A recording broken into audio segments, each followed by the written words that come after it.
পেয়ে গেছি বিকাশ চন্দ্র বাবুকে, ওনার কাছ থেকে জেনে নেব আজকের এই যে অনুষ্ঠান বা মেলা এর সম্বন্ধে কিছু কথা। স্যার আপনার নাম? আমার নাম বিকাশ চন্দ্র কর, আমি ঘাটাল পঞ্চায়েত সমিতির সহকারী সভাপতি। আমি অতিথি হিসাবে এখানে নিমন্ত্রিত ছিলাম। তো টোটাল যে ঘাটাল সংস্কৃতি ঐতিহ্য মেলা 2025 এর আয়োজনের মূল যিনি হোতা উদ্বোধক আমাদের সম্মানীয় মহকুমা শাসক এসডিও সাহেব সুমন বিশ্বাস মহোদয়, আর সহযোগিতা করেছে আমাদের ঘাটালের সাংস্কৃতিক মঞ্চ, নতুন করে একটা মঞ্চ হয়েছে, সেই মঞ্চের পক্ষ থেকে সহযোগিতা করা হয়েছে। তো এসে আমি অভিভূত হলাম যে ঘাটাল মহকুমায় কত ধরনের ঐতিহ্য আছে, তার যে ইতিহাস, তার যে সংস্কৃতি, একেবারে প্রাতঃশ্রেণীর পণ্ডিত ঈশ্বরচন্দ্র বিদ্যাসাগর থেকে শুরু করে আমাদের যে স্বাধীনতা সংগ্রামী, আমাদের যে তৎকালীন সময় যে আন্দোলন হয়েছিল, যারা শহীদ হয়েছিলেন, সবটাই তুলে ধরা হয়েছে। নালাজলের রাজবাড়ি, জলহরি থেকে শুরু করে কাঁসা পিতল শিল্প থেকে শুরু করে, মানে এমন কোনো ঐতিহ্য নেই যে এখানে তুলে ধরা হয়নি। তো আমি অত্যন্ত আনন্দিত যে এত সুন্দরভাবে ঐতিহ্যমণ্ডিতভাবে ঘাটালের মহকুমাকে এত সুন্দরভাবে তুলে ধরার প্রচেষ্টা, এটা ভাবা যায়নি। তো আমি প্রত্যেকগুলো যদি বলতে চাই অনেক বড় বক্তব্য হয়ে যাবে। ক্ষীরপায়ের বাবরসাও এখানে স্টল দেওয়া হয়েছে। স্যার আমি তো দেখলাম আপনার এই মেলায় এসে নানা রকম স্টল, হাতের কাজ, এইগুলো দেখে আপনি কি বিবৃতি দেবেন? না, আমি বলি যে বিভিন্ন মেলা হয়, বিদ্যাসাগর মেলা হয়, শিশু মেলা হয়, সুভাষ মেলা হয়, আপনারা জানেন বিভিন্ন ধরনের মেলা হয়। কিছুদিন পরে আমাদের দুর্গাপূজা আসছে, দুর্গোৎসব আসছে, বিভিন্ন ধরনের প্রসরা নিয়ে মেলা হবে। কিন্তু এইটা হচ্ছে সম্পূর্ণ ঘাটালের যে অস্মিতা, সেই অস্মিতাকে তুলে ধরা হয়েছে।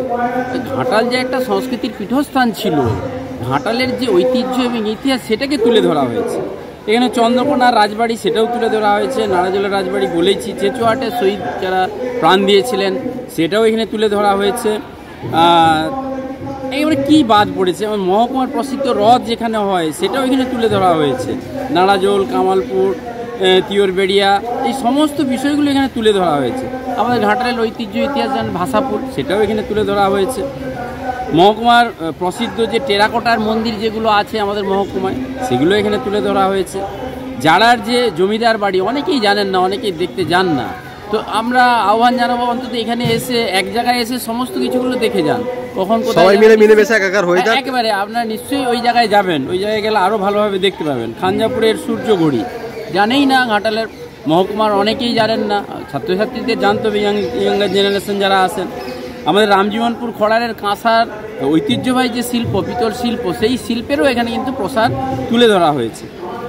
আমাদের বীরসিংহ তো সবাই আমরা আহ্বান জানাচ্ছি, একটা পর্যটন মানচিত্রে জায়গা পেয়ে গেছে। আমাদের স্মৃতিমন্দির নবরূপে সেজে উঠেছে, লাইভ একটা স্ট্যাচু করা হয়েছে। বীরসিংহের যে বড় পুষ্করণী, সেটা সুন্দরভাবে সাজিয়ে দেওয়া হয়েছে বিএসডি এর পক্ষ থেকে। স্কুলকে কালচারাল হেরিটেজ করা হয়েছে। তো এইগুলো সব দেখতে হবে, আমাদের ইয়াঙ্গার প্রজন্মকে জানতে হবে। আমাদের বিপ্লবী প্রদ্যুৎ ভট্টাচার্য এবং প্রভাংশু পাল, তার ইতিহাস অনেকেই জানে, অনেক ছাত্রছাত্রী জানেন, জানেই না। তো সেইগুলো তো পড়তে হবে, জানতে হবে। এমন অনেক জায়গা আছে, নীলকুঠি, বিভিন্ন জায়গায় নীলকুঠি ছড়িয়ে ছিটিয়ে আছে আমাদের মহকুমায়, সেইগুলো এখানে তুলে ধরা হয়েছে। এবং আমরা তো জানি যে হাওয়া মহল, যেটা আমাদের রাজবাড়ির একটা অত্যন্ত, মানে একেবারে নষ্ট হয়ে যাওয়ার পর, জীর্ণ অবস্থায় পৌঁছে গেছে। একবারে আমরা ভারত সরকারের কাছে আবেদন করেছি, আপনি একটা দেখুন, একটা হেরিটেজ নষ্ট হয়ে যাচ্ছে। রাজ্য সরকারের পক্ষ থেকে তো সীমিত ক্ষমতা, অর্থনৈতিক ক্ষমতা। আমাদের এমপি সাহেব আছেন, তিনিও তুলে ধরছেন এটা। রিসেন্টলি আপনারা শুনবেন যে আমাদের আরামবাগের যে এমপি ম্যাডাম, তিনি কিন্তু এটা তুলে ধরেছেন। তো সেইটা নিয়ে চিন্তাভাবনা হচ্ছে না। আমরা একবারে জোরদার আবেদন রাখছি যে ঘাটালের ঐতিহ্য আমরা তুলে ধরেছি, রাজ্য সরকার এগিয়ে এসেছে, কেন্দ্র সরকার এগিয়ে আসা উচিত। এই সমস্ত বিষয়ে রাজনীতি না করে, যেগুলো আমাদের ইতিহাস, ঐতিহ্য, সংস্কৃতি, এইগুলোকে যদি আমরা ধরে না রাখতে পারি, আমাদের পরবর্তী প্রজন্মের কাছে আমরা ছোট হয়ে যাব।